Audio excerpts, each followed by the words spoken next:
हूँ। मैंने तुझे पहले ही चेतावनी दी थी कि ये बीज तेरे मन से उगेगा। तूने मेहनत से इसे पाया, लेकिन लालच से इसे खो दिया। तू लोगों को संभाल सकता था, लेकिन तूने उनकी चाहत को अपनी ताकत बना लिया, और यही तेरी सबसे बड़ी गलती थी। गांव की हाट, दोपहर की तेज धूप, एक छोटी सी टपरी, कुछ लोग खड़े हैं। माहौल सामान्य लेकिन हल्की उत्सुकता। अरे रामू, सच बता, तू आज ये नई दुकान खोलकर क्या सोच रहा है? लोग आम तो खाते हैं, लेकिन रस बेचने का ये नया तरीका गांव में पहले कभी नहीं चला। अगर लोगों को पसंद नहीं आया तो वही लोग तेरी हंसी उड़ाएंगे और फिर तू वापस वहीं खड़ा मिलेगा जहां पहले था। हाँ। गप्पू, मैंने ये काम बिना सोचे समझे नहीं किया है। मैंने इस आम का स्वाद खुद चखा है और मुझे अंदर से लग रहा है कि ये अलग है। अगर किसी ने एक बार इसे पी लिया तो वो खुद वापस आएगा। मैं जानता हूँ लोग शुरुआत में शक करेंगे, लेकिन इस बार मेरे पास कुछ ऐसा है जो उन्हें खुद यकीन दिलाएगा। तू बड़ी बातें कर रहा है, लेकिन गांव वाले जल्दी भरोसा नहीं करते। अगर उन्हें लगा कि तू बेवकूफ बना रहा है तो वो तुझे छोड़ेंगे नहीं। देख, मैं तेरे साथ हूँ, लेकिन मुझे डर भी लग रहा है, क्योंकि यहाँ एक गलती भी आदमी की इज्जत गिरा देती है और फिर उसे उठाना बहुत मुश्किल हो जाता है। 2-3 गांव वाले पास आते हैं और टपरी को देखते हैं। ए रामू, ये क्या नया काम शुरू कर दिया तूने? कल तक तो तू खेत में मेहनत कर रहा था और आज यहाँ रस बेच रहा है। कहीं कोई चाल तो नहीं चल रहा? देख, अगर ये साधारण निकला तो मैं सबसे पहले तेरी पोल खोल दूंगा, क्योंकि यहाँ सब एक दूसरे को अच्छे से जानते हैं। अरे नहीं भाई, कोई चाल नहीं है, बस एक मौका है जिसे मैं आजमा रहा हूँ। तू एक बार चख के देख ले, फिर जो सही लगे वो बोल देना। मैं खुद चाहता हूँ कि लोग इसे समझें और सही फैसला करें, क्योंकि मुझे भी यकीन चाहिए कि मैं सही रास्ते पर हूँ। रामू गिलास देता है, ग्राहक रस पीता है। अरे भाई, ये क्या है रामू? इतना मीठा और गाढ़ा स्वाद मैंने पहले कभी नहीं चखा।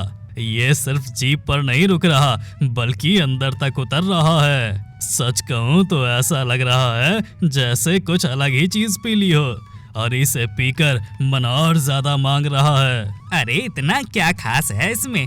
तू ऐसे क्यों बोल रहा है जैसे कोई जादू हो गया हो?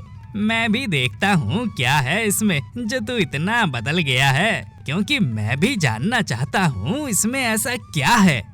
गप्पू भी रस पीता है। अरे ये तो सच में अलग है। इसका स्वाद बाकी सबसे बिल्कुल अलग है, और एक बार पीने के बाद फिर से पीने का मन कर रहा है। अब समझ आया तू इतना भरोसे से क्यों बोल रहा था, और शायद यही वजह है कि लोग इसके पीछे भागेंगे। मैंने कहा था ना गप्पू, ये आम साधारण नहीं है। इसमें कुछ ऐसा है जो लोगों को वापस खींचेगा। लेकिन हाँ, हमें संभल कर चलना होगा, क्योंकि हर चीज की एक सीमा होती है, और अगर वो सीमा टूट गई तो बात बिगड़ सकती है। धीरे धीरे और लोग आने लगते हैं, लाइन बनने लगती है। अरे भाई, हमें भी देना। हमने सुना है यहाँ कुछ अलग मिल रहा है। अगर ये सच है तो हम भी चखना चाहते हैं, क्योंकि ऐसा मौका रोज नहीं मिलता। और अगर ये सच में अच्छा है तो हम फिर जरूर आएंगे। अरे लाइन में लगो पहले, यहाँ सबको मिलेगा, लेकिन एक एक करके। ये कोई मुफ्त में बंटने वाली चीज नहीं है जो आया और उठा ले गया। यहाँ नियम से चलना पड़ेगा, तभी सबको मिलेगा।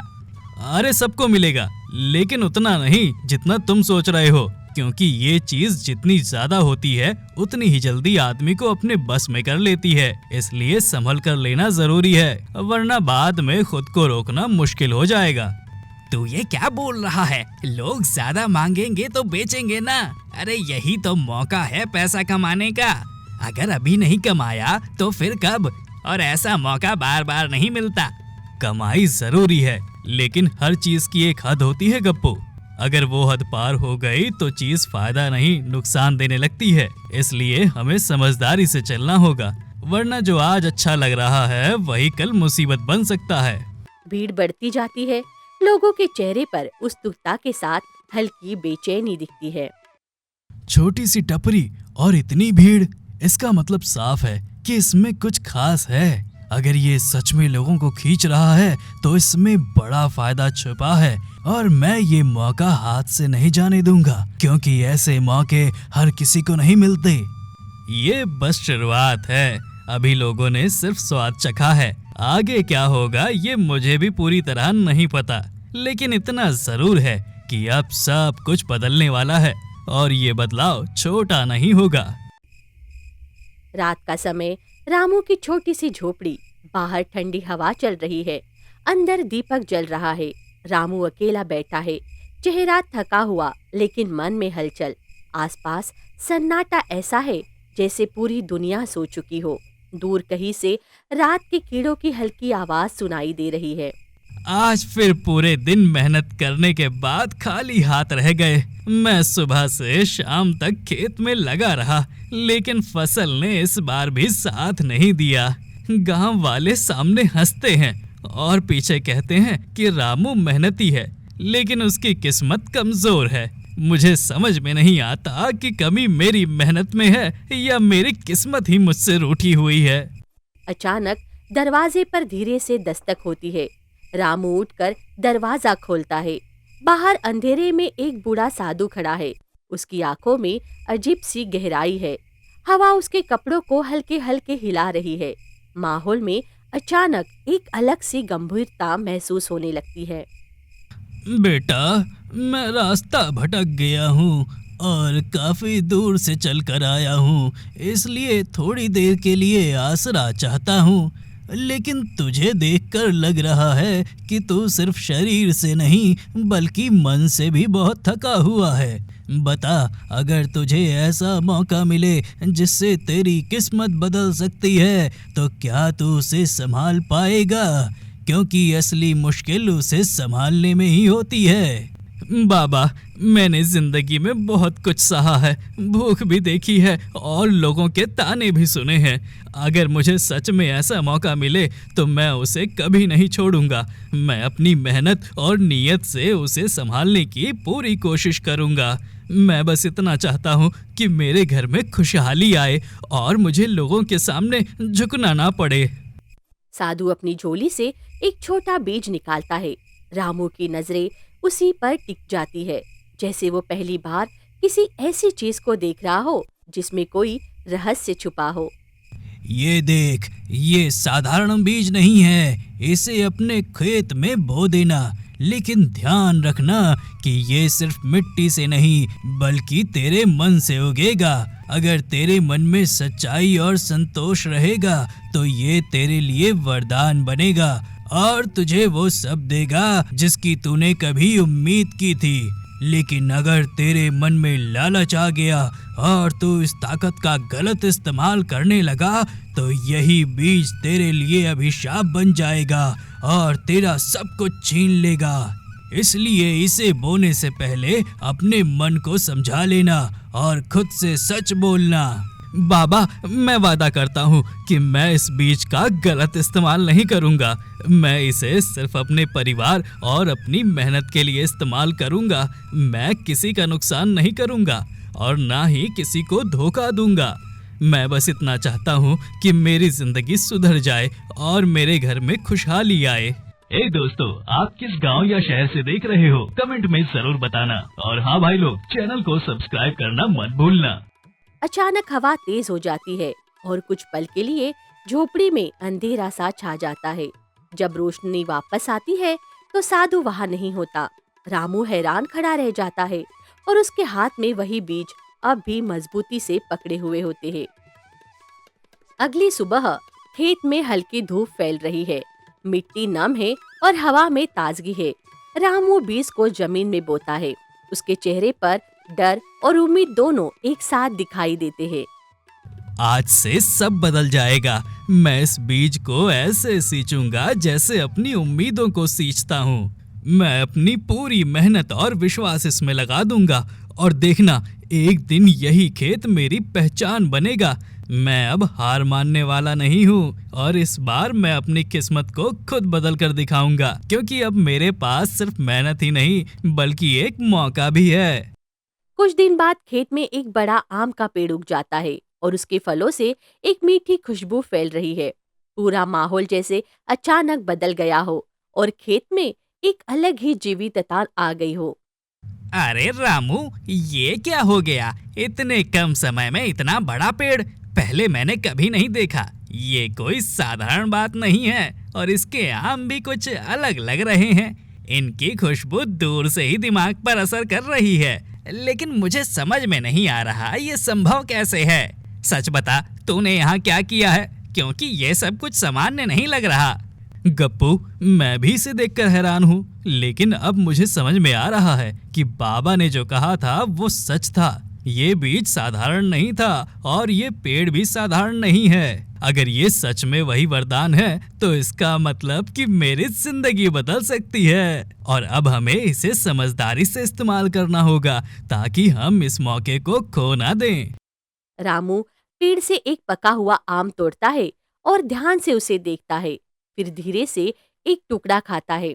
उसके चेहरे पर तुरंत एक अलग ही संतोष और हैरानी दिखती है, जैसे उसने कुछ ऐसा महसूस किया हो जो पहले कभी नहीं किया।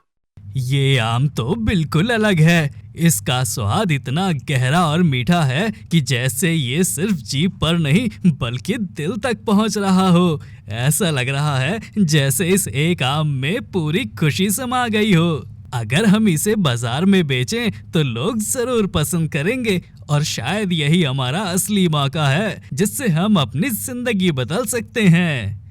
गप्पू भी आम खाता है और कुछ पल के लिए चुप हो जाता है।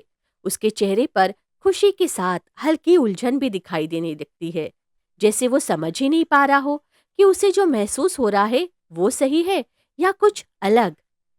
अरे, ये तो सच में कमाल है। मैंने ऐसा स्वाद कभी नहीं चखा और एक बार खाने के बाद फिर से खाने का मन कर रहा है। लेकिन साथ में मुझे थोड़ा अजीब भी लग रहा है, जैसे ये सिर्फ स्वाद नहीं बल्कि कुछ और भी कर रहा है। मुझे समझ में नहीं आ रहा कि ये अच्छा है या खतरनाक, लेकिन इतना जरूर है कि ये आम साधारण नहीं है।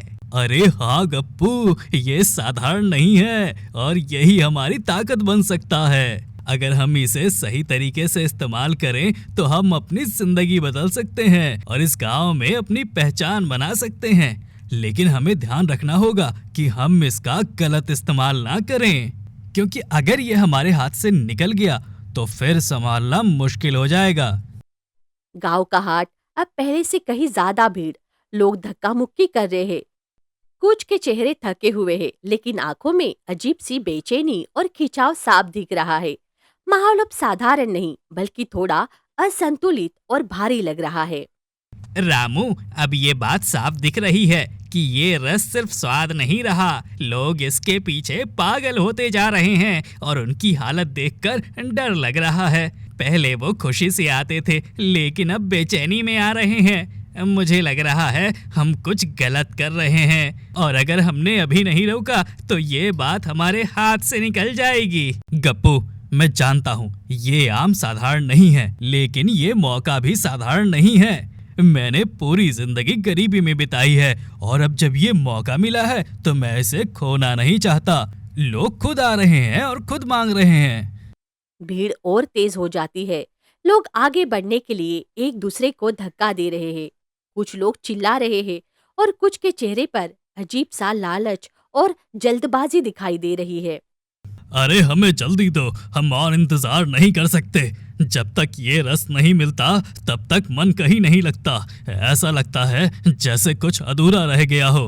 अगर आज नहीं मिला तो हम कल फिर से आएंगे, लेकिन हमें ये चाहिए ही चाहिए।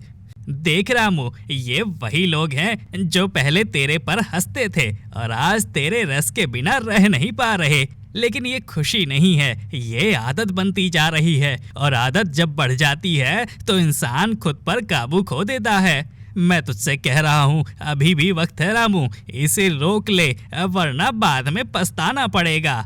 दुनिया ऐसी ही चलती है गप्पू, जिसके पास ताकत होती है वही आगे बढ़ता है और आज ये ताकत हमारे पास है। लोग खुद हमारे पास आ रहे हैं और हमें मौका दे रहे हैं। अगर हम इसे छोड़ देंगे तो फिर हमारे पास कुछ नहीं बचेगा। मैं इस मौके को हाथ से नहीं जाने दूंगा, चाहे कुछ भी हो जाए। अचानक तेज हवा चलती है, पेड़ की डालियां जोर से हिलती है और कुछ आम नीचे गिरने लगते हैं। आसमान थोड़ा गहरा हो जाता है और माहौल अचानक बदल जाता है। रामू, ये क्या हो रहा है?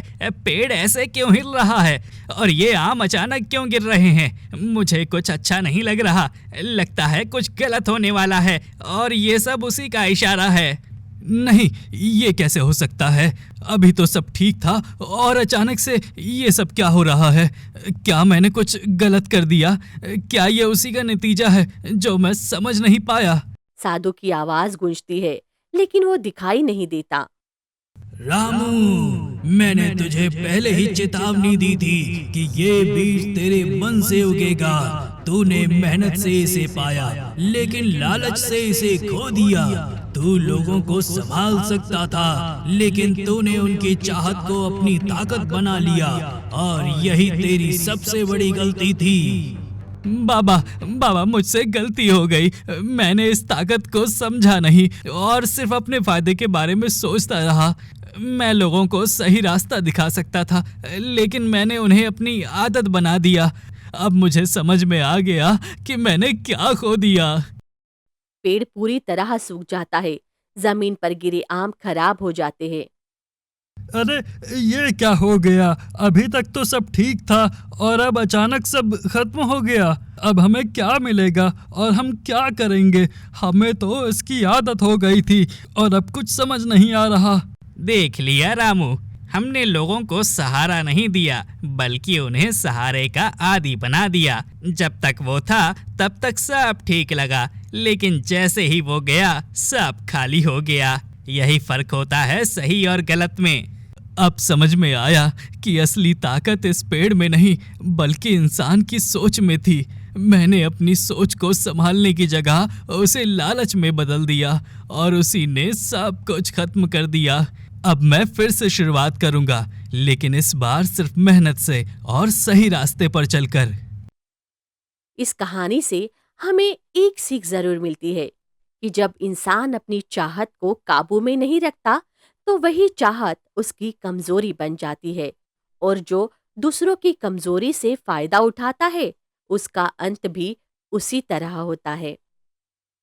हे दोस्तों, आप किस गांव या शहर से देख रहे हो? कमेंट में जरूर बताना। और हाँ भाई लोग, चैनल को सब्सक्राइब करना मत भूलना।